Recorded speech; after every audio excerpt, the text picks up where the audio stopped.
کابل کې د تولیدي توکو د صادرونکو سوداګرو نوې ټولنه جوړه او په فعالیت پیل وکړ. ضرورت بیشتری احساس می‌گردد که در راستای انکشاف صادرات در کشور فعالیت‌های بیشتری صورت بگیرد.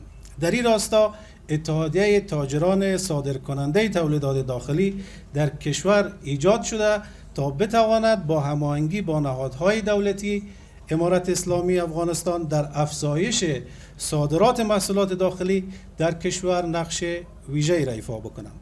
البته این اتحادیه اگر بتانه خوب اتحادیه باشه میتونه عزت ببخشه به افغانها، چون عزت افغانها در تولید است و صادر است و از گشنگی و مصرفی بودن برایم بیرون و از خیرات گرفتن از کشورهای دیگه برایم بیرون و تولید بکنیم و صادر بکنیم. بنابراین برشان تبریک میگیم که بتانند یک اتحادیه پرکار و سالم بمانند. په وروستیو کلونو کې د افغانستان د صادراتو کچه تر ډیره لوړه شوې ده او له یو شمېر هیوادونو سره سوداګریزې اړیکې پیاوړې شوې دي. دغه سوداګر وایي هڅې دا دي چې په هیواد کې د تولید او صادراتو کچه لوړه کړي.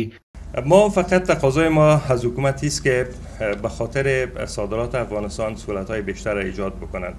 خب شما میفهمید که عمده‌ترین اقلام صادراتی افغانستان در این زمان محصولات یا فرآورده‌های زراعتی ماست و فرآورده‌های زراعتی ما موسمی یا فصلی می باشه که در یک فصل اینا به بازار عرضه میشه و متاسفانه که دهقان ما امروز زندگی بخور نمیر خود داره به دلیل ضعف فروش و پایین محصولات زراعتیشان و شما میفهمید که مسئله کشور یا همسایه شرقی ما مشکلات خیلی جدی را فراره ترانزیت و مرزی ایجاد کرده. هر از گاهی که روابط سیاسی ما با اینا کمی تیره میشه و یا نزدیکی ما با هندوستان بیشتر میشه، اینا مشکلات که مرزی را ایجاد میکنن و سبب از این میشه که سالانه به میلیون ها افغان متضرر شود.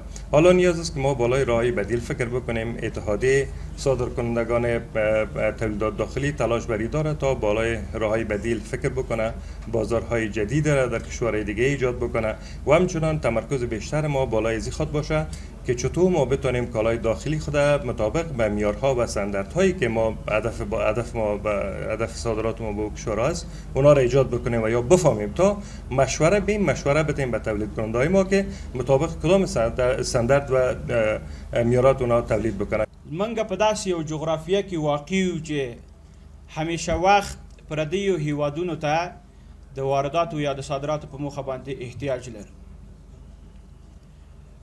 اسلامی امارت خصوصي سکتور نړیوال تجارتي سازمانونه باید چې افغانستان د دغه یو حالت څخه بیرون او په یو تجارتي میدان باندې هغه تبدیل کی. فرزند اصلی کسی است که دل بسوزانه به این خاک، دل بسوزانه به آبادی وطن و فرزند اصلی کسی است که علم معنوی و علم اقتصادی خدا، ظرفیت و توانایی خدا در کشور خود مصدر خدمت به جامعه شود. برای اشتراک کنندگان کنکور خزانی به طور قرعه یک اراده موتر نو لکسس کرولا را به شکل تحفه اهدا می نماید.